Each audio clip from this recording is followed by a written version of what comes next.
Luther, Yo. I'm going to ask you, what does this phrase mean to you? I'm going to just share it with you. You tell me if it rings a bell. Okay. I must increase my bust. Do you know anything about this? Oh, I feel like that was on like a 90s television show. Okay, you're close. It is in a 70s book by Judy Blume. Oh. Are you there, God? It's me, Margaret. Oh. Maybe So the show I watched parodied it, but go ahead. Maybe it's, so 1970s book, Judy Blume, Are You There, God? It's Me, Margaret, all about the coming of age of a preteen girl who, among many things, is trying to get her boobs to grow. Of So course, she does this chant every night with a little exercise. I must increase my bust. Well, this show that we're about to do today is also adapted from a Judy Blume book. We're doing Forever. And it was originally a Judy Blume book series. Never heard of Judy Blume. And also on the side, what was the exercise she was doing? Okay, it doesn't work. Let me tell you. All right, let's start the show.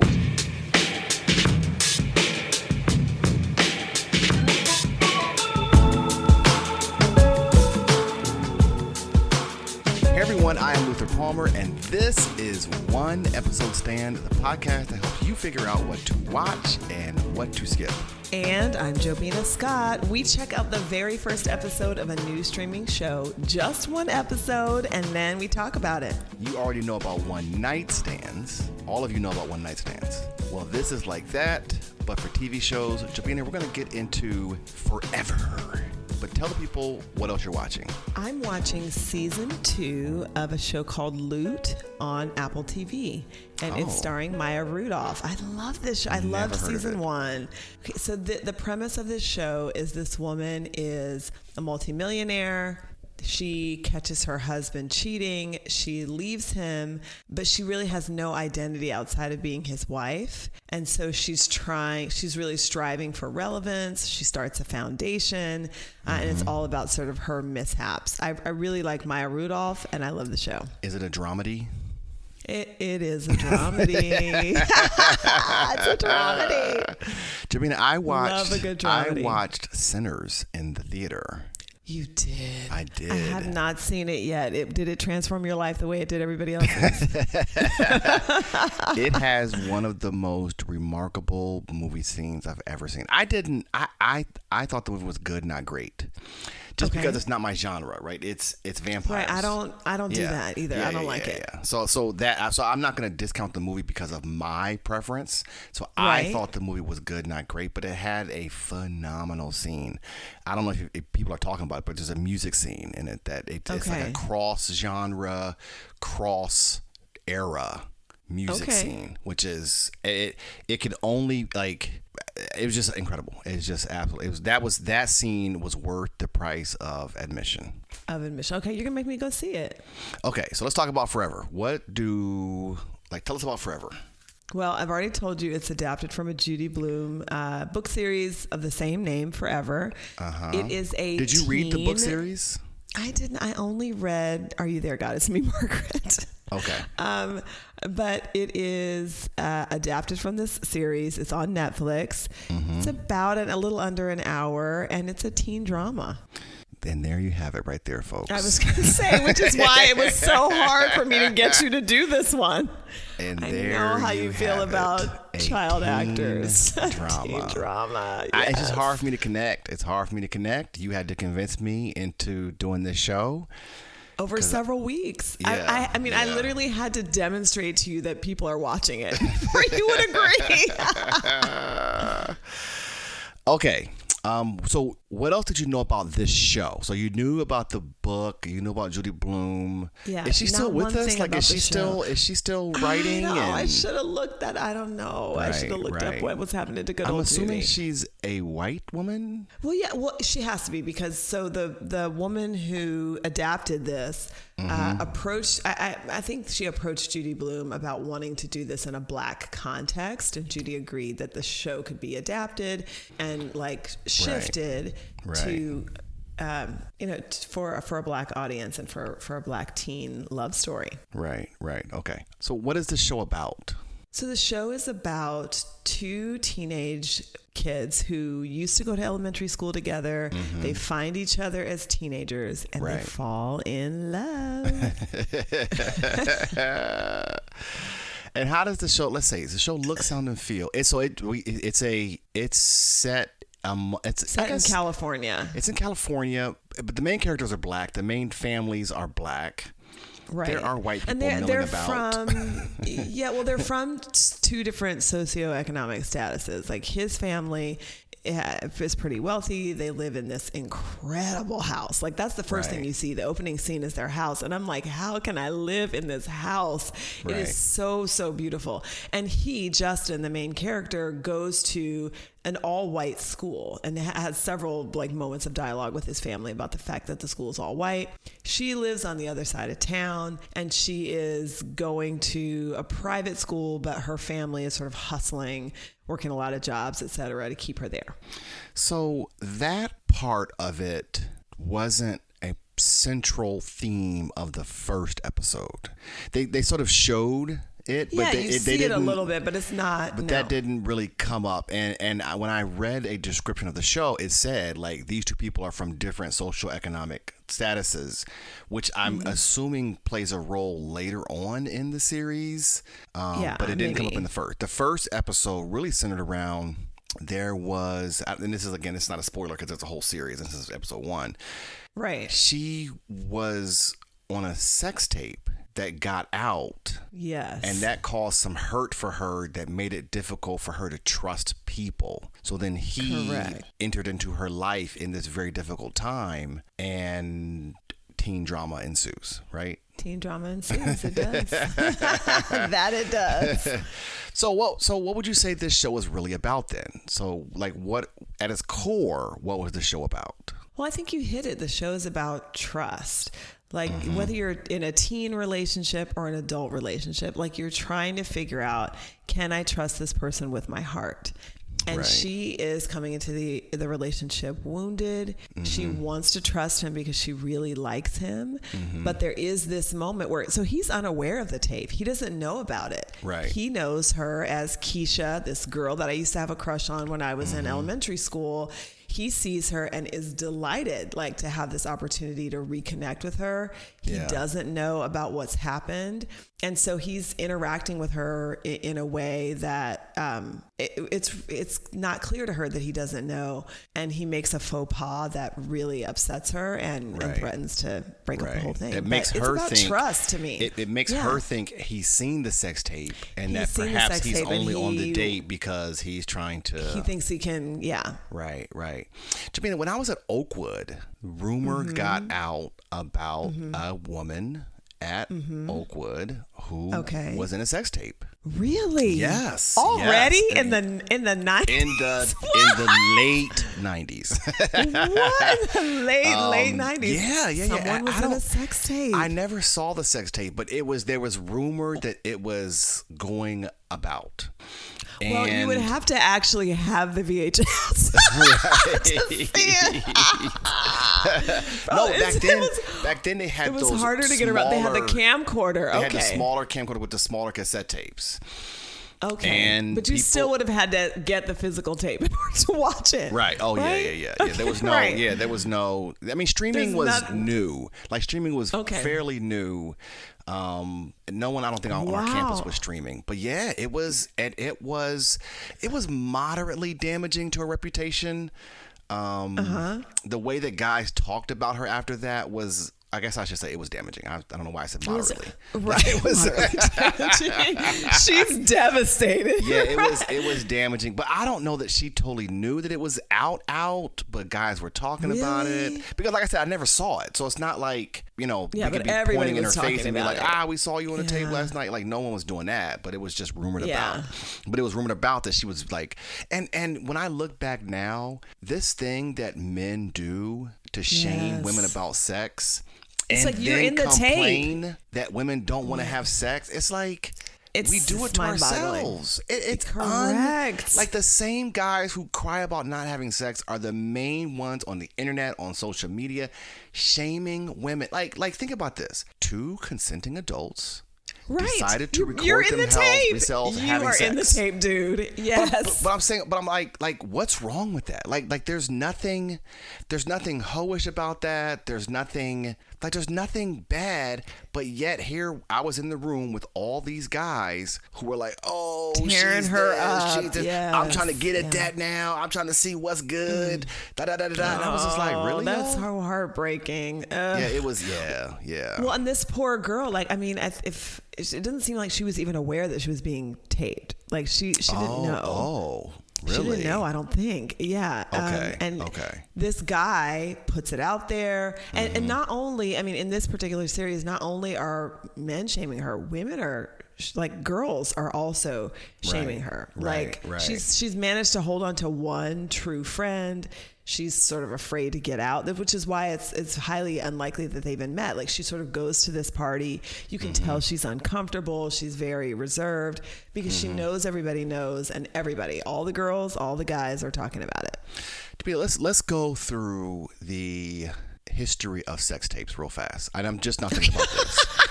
Did you know? You have a brief history of sex tapes. Did you know that Tommy Lee and I think Pamela Anderson, Pamela Anderson, their sex tape is one of the things responsible for YouTube? Did you know that? What? Now I don't have all the details, and I think I have this right. That sex tape, like, it sold bananas, right? Like it sold millions of copies, like unauthorized copies, millions of copies. And they were mailing the VHSs through the mail. And these people were like, why can't we upload a video online so people can watch it? So the people who created YouTube sort of got the idea from inspired. This. I mean, think about how YouTube has transformed the world. It came from the sex tape. So the other 2 sex tapes I'm thinking about is the R. Kelly sex tape. Do you remember that came out with the younger girl? Yes. Oh. And so totally sad and terrible. But then I remember it coming out that because she was underage, if you watched the sex tape or sent the sex tape, you had committed a crime. You had essentially committed a crime. Right. Wow. So everyone was like, oh. Oh, no. Oh, dear. But it was like after the fact, it had already completely gone out. And then the last sex tape I want to talk about real quick is Ray J and Kim Kardashian. I was going to say the career launching. Launched an empire, not a career. An empire. A whole empire of Kardashians. Yeah, the whole family. They're billionaires. All off that sex tape. And no one knew who they were until that sex tape.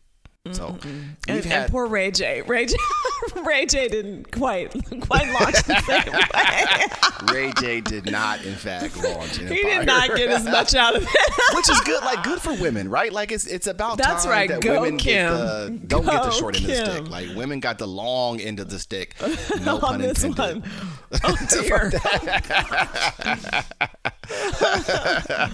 Okay, so one of the things I thought about too in this show is the movie also in some way, or the show also in some way, is about people's past. Yeah. And accepting people's past, my cousin was getting married to someone who had a past that I knew about. Okay. And I approached him and I said, look, let me tell you what the past is. And he said, she has a past and so do I. And they got married. And I was like, cool. Right. But I felt like it was my responsibility to at least share what I knew about the past. And he was very open-minded about it. Yeah. But this is something that does come up, especially like when you and I went to an HBCU where the relationships linger, the familiarity lingers. Yes. You dated so-and-so back in college. Mm-hmm. And I'm very much a person who holds that against people. Like you dated...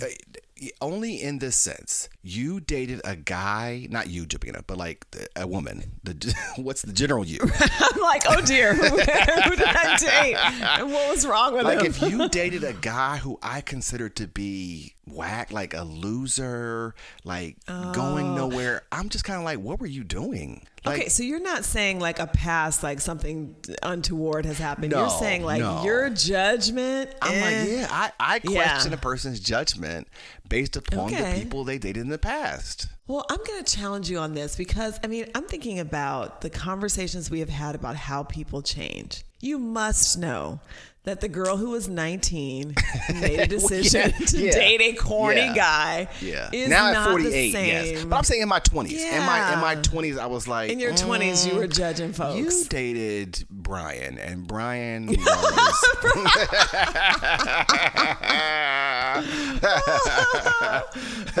Oh, no. So that was interesting to me, like thinking about, in high school. And I guess the point of that was... what we used to think about as the past because of social media, because of the internet, is your present. Like your present. You cannot escape the past anymore. True. This is true. You have to erase because pictures. all the pictures are there. Yeah, all the pictures. Right. So what else came up for you? So yeah, for me, this because relating to a teen love story is hard to do. It's been quite some time since you were a teenager, and me as well. But I was thinking about the parents. The opening scene is him getting a text about going to a New Year's party. Right. And he was supposed to be at a family gathering. Like his dad had taken time off of work and closed their restaurant that they managed to be home with the family. And he's saying I got invited to this thing. I'm going as a +1 with Darius. And his family, his mom is like, okay, wait a minute. What is the who, what, when, where, Jobina, and why? Jobina, I need to know. The number of times we tried to come to my parents with some foolishness. I didn't even ask. I was like, people would be like, can you? No, I can't. And my parents would be like, who are you going with? Well, where is it? Well, I think it's over here. Like, what were we doing? Why couldn't we get a very simple concept that our parents love us and care for us and don't want you to be safe and they want you to return, right? It's like, we would like for you to come back. I think their mom will be there. Like, huh? So I can't believe you were still asking. By the time I was a teenager, people would come to us and we would just be like, nah, we're not going to be able to go.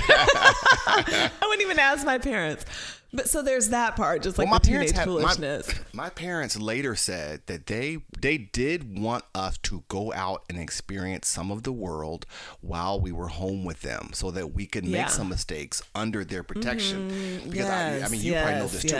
When we got to college, we were raised in a religious tradition that has a wide variety of conservativeness. So some people came to our college very sheltered, and they got a taste of the real world. Ooh, of that freedom. And never looked back. So my parents didn't want us to experience that. So they wanted us to taste the real world. So they were open to us going places that they were not completely comfortable with, just so that we could experience it under their watch. Yeah, my parents were more like, if it's a house party, if it's a church lady that we know who has a daughter, or you might be able to go. But my parents were infamous for you're right in the middle of the fun and here comes one of them. They just walk up on you. And I would be like, oh God. I remember going on this high school trip. And my mom, of course, she went as a chaperone. Of course, yeah. Of course. You can go, but so am I. So I was like, great. So there was a dance. And I'm saying, Mommy, this is a choir trip. These are choir kids. These are good, nice kids. I don't know about choir kids, Jobina. Mom, choir kids are known. that one time at band camp, but this is not what that was. This is not what that was. So I'm like, Mommy, I want to go to the dance. Please, can I go to the dance? So she says, yes, you can go, but no slow dancing. You can dance to all the other songs, but no slow dancing. I go to the dance. This cute guy in the college is like, hey, he extends his hand. It's time for the slow dance. Yeah. I am slow dancing with him, and who walks through the door immediately? She was waiting. She was waiting in the shadows. She was waiting for the slow music. She came in there, and I was like, I am so cooked. This is just so bad. But yeah, so I just really, I stopped asking. But these two, so at first the who, what, when, where, and why with him as a teenager. But then like the deeper level is the conversation his mom is having with him about, look, you're going there as a +1 of this friend. Right. Is like, these kids are all white. Yeah. And there are things that they can do that you can't do. Yeah. And he says, but Mom, you sent me to an all white school. Like, these are my friends. Right. And he really is so oblivious to why his mom is trying to protect him, in the fact that he is a black child going into a situation where if something pops off, the consequences for him can be so great. And the pressure on parents to your point, to have a balance of wanting their children to experience the world and make mistakes, and also wanting to protect them from the world as it is. And they have a ton of experience to know that their son could not come back, could be arrested, so many things could happen. So one of the things the dad and him talk about is, and it's a mantra, it seems, because the son kind of repeats it once the dad gets started, but it was, if she hesitates, don't do it.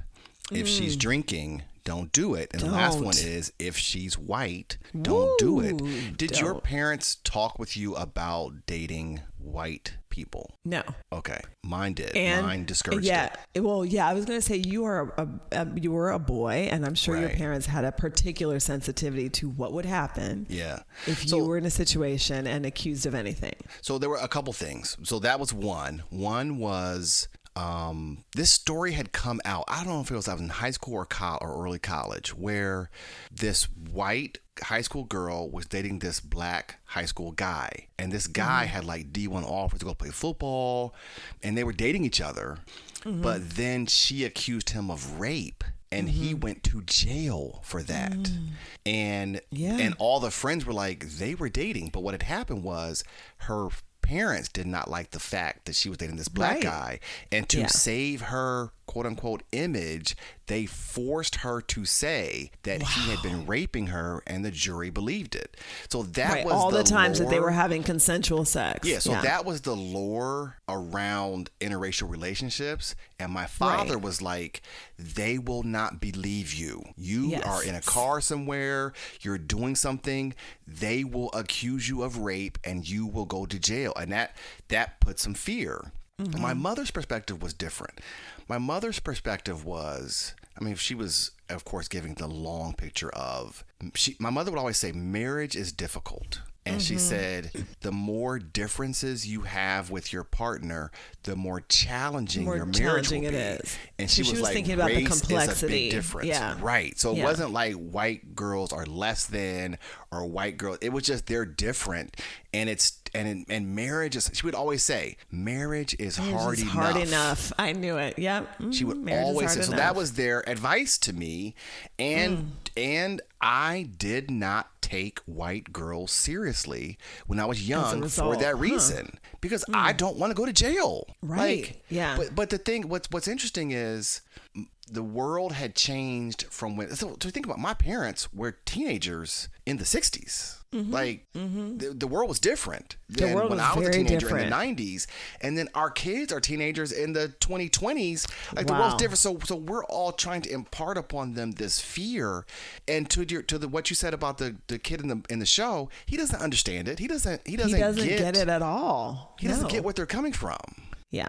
So I thought that was interesting. My parents didn't tell me anything, and as a result, I did date a few white guys. Famously. Famously. No, please don't say famous. Oh, well, God. I should have let you dismiss that. There were 2,000 black kids at Oakwood. And there were 7 white people, and you're like, that guy right there is for me. And I grabbed one of them. That guy there for me. Luther, I didn't see color. He was just a lovely person. I know, but we talked about this before. Ben was everyone loved Ben, right? Like everyone loved Ben. He was a great guy. The other thing that happened in this show was, so at the party when he met the girl, She was the one who initiated conversation with him. Yeah. And then even before that, these two girls had initiated conversation with him. And that was not my experience. Like, Jobina, I could count on 2 fingers the number of times women initiated conversation with me who I didn't know at a party, at an event. That didn't happen. And I was talking to a friend of mine yesterday, and he was talking about how women approach his son while he's with his son. Whoa, really? So I don't know if things the world has changed. Or maybe I'm changed. not The that world guy, has changed. so women never approach me. But I was like, and this happens in movies all the time, and I always feel a certain way whenever I see it, because I'm like, that never happened to me, and I feel It seems a certain unrealistic. way. Like, you just feel bad about it. Well, I feel like it's unrealistic, but now I'm realizing, no, maybe it is very realistic. maybe It's me. maybe it's just me. Are you an approacher? Were you an approacher in your glory days? Yeah. Really? Yeah, I was.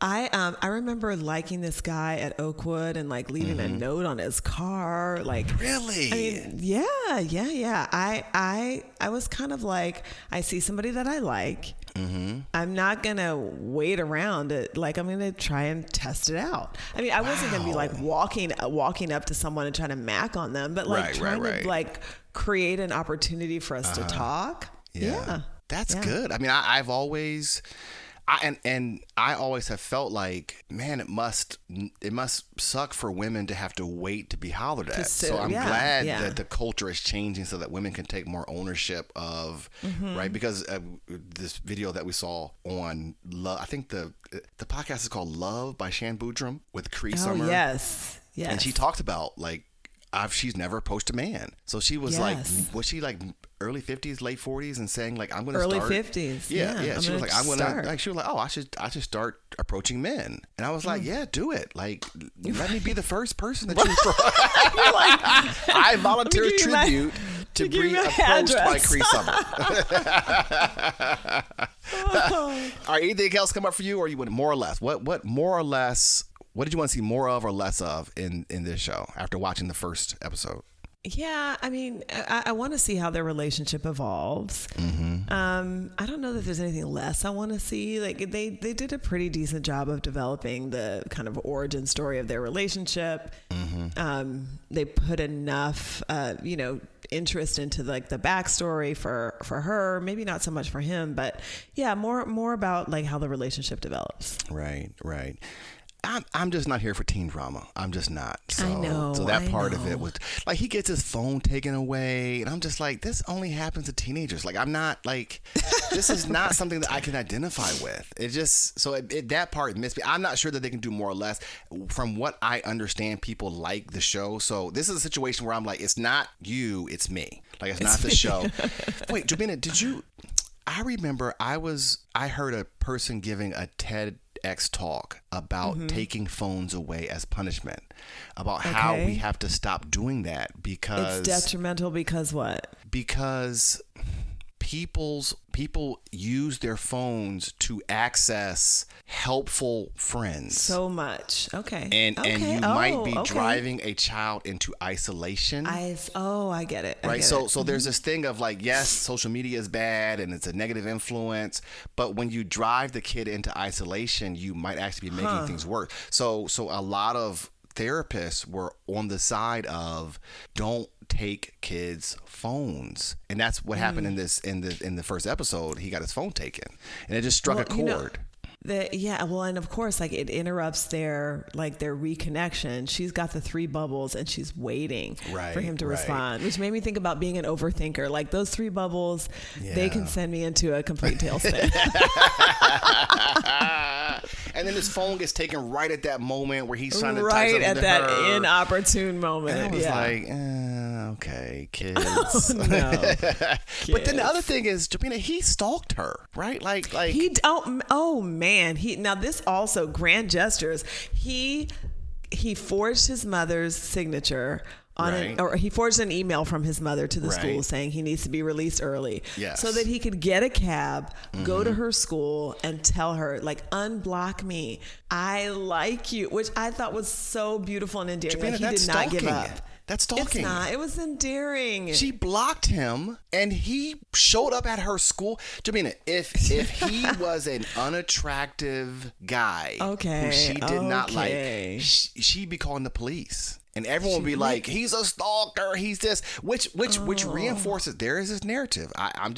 There's a narrative that attractive men can get away with things that unattractive men can't do, and it makes it difficult for men to understand what they can and cannot do because attractive men are allowed to do certain things. Okay, well, let me deconstruct my mindset then. We saw an incident of stalking. She should report it. Yeah. Okay. Okay. Let's see. Marry, kill, one night stand. I'm going to ask you about the dad, of course, right? Like, that's the only adult. Yeah. Okay, well, really quickly on the parents. So both of them are notable actors from other series that I really like. So the dad was on The Wire. Yeah. And the mom was on the reboot of Sex and the City. Oh, was she? Yeah, she's the professor friend of Miranda's. Oh, who's she like, is. Yes. Okay. And I was like, I love both of these people. Like, I really like them. Right. So I thought they cast two great folks to be the mom and the dad. What I found interesting about the dad is I was like, it was kind of like, oh, we're old. We're playing fathers now on TV shows.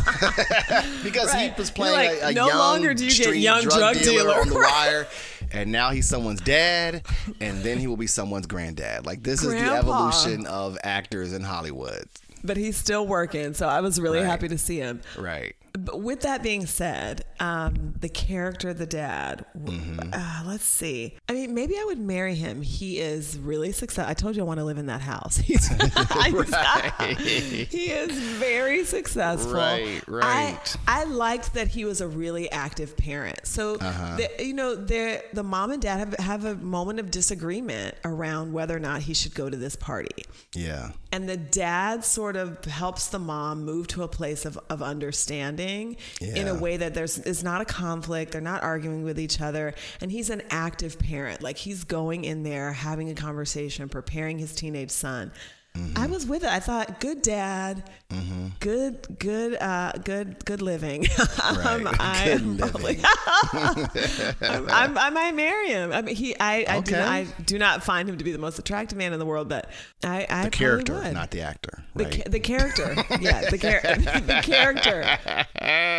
Yeah, but yeah. And now, of course, the only other adult that I can give you. Well, there were a couple moms, right? There were a couple moms, but I'm going to give you the mom. I'm going to give you Justin's mom. I don't know. She was a little uptight for me. Her energy wasn't. I could marry her. I'm gonna kill her. You're gonna kill her? Yeah. I don't know. That's really surprising. She just was uptight. Like, she just was tight, and I'm an energy person. The energy that she was giving, her energy wasn't right for you. It just wasn't right for me. I just I'm gonna pass on her. So okay, I'm gonna kill her. Okay. So based upon this episode, the question we've all been waiting for: are you going to see Forever again, or was this a one episode stand for you? Okay, maybe this is going to be a surprise for you, but Forever is not forever for me. No, are you serious? I'm not going to see it again. It didn't grab me. Wow, talk about a plot twist. Yeah, you know what I thought as I was coming to the end of the first episode? I was like, people who were excited about this kept watching, and maybe this is why they fell in love with it. They fell in love with it in episodes 2, 3, 4, 5, 6, 7, or 8. Right. But right. I was like, I don't know if I'm going to invest the time to get there. Interesting. It's a one episode stand for me. Wow. It is. Yes, sir. What about you? I hate to say I mean, it, but why am I even asking you this? It's a one episode stand for me too. Well, I like to give black shows the benefit of the doubt. Yes, I know because you there do. aren't enough shows, right? Like, we are bombarded by other shows. Well, and let's clarify, because we said that I tried to convince you to watch this. Let's be clear. You initially sent this to me because it was a black show. Yeah, and then you were like, never mind. It's and then I watched drama. it, right? So I heard about it. I heard about the show. I sent it to you, like, oh, let's think about this show. Then I watched it and I was like, teen drama, I'm out. Yeah. And then you were like, come on. And I was like, okay. But since you one episode stood it, I might give it a chance, Jobina, just because I don't want... You're such a contrarian. If you don't want to watch it, don't watch it. But I just feel bad because the show, it's well acted. It's, like, it's like, for me, it's just this one little hang up. So what was the hang up for you? Like what?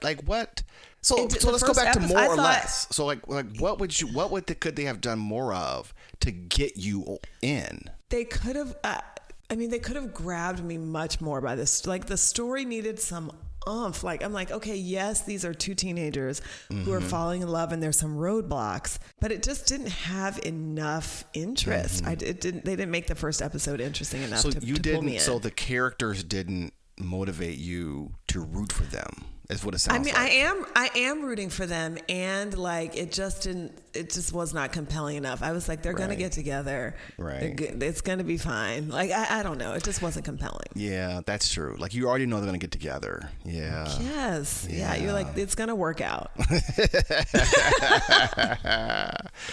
So we have 2 1-episode stands. Oh. Yeah, it's a no. Sorry forever. All right. Thank you all for listening to One Episode Stand. If you enjoyed this episode, you can subscribe to the podcast to be alerted when new episodes drop. If you're listening on iTunes, please give us a rating. The theme music is Freedom by Paradox Hip Hop. And we'll be back next time with another series or season premiere. Jobina, let's end on this. Every story has a moral. What was the moral of this episode? The moral of this episode is, if you are a child actor and you are counting on Luther Palmer to catapult your career by watching your show, please don't hang your career success on that. I just can't do it, Jobina. And here's the thing. So there's 2 things going on. Most of the time, the child actors are not good. But here's the thing. Lovey is not a child. She's 26. Really? Yeah, she's not, because I was like, is she really a child? She's not. I didn't look up Justin, but she is 26. Wow. She's not a child. Yeah. But okay, so most of the time they're not good. Like, child singers, child actors, whatever they're doing, they're not good. And people are like, oh, it's so great. I'm like, was it really good? In this, they're good. Like, I find no fault with the acting. Yeah, it's because they're adults. The storylines, the storylines for children they're just not compelling for me. They're just don't not hit. The teen drama. I'm gonna miss him forever. Like, no, you won't. You're gonna move on and find someone. So that's the issue for me. So yeah, you're right. I fully agree with the moral of that episode. Of this episode. All right. Take care, everybody. See you next time. Bye, everybody.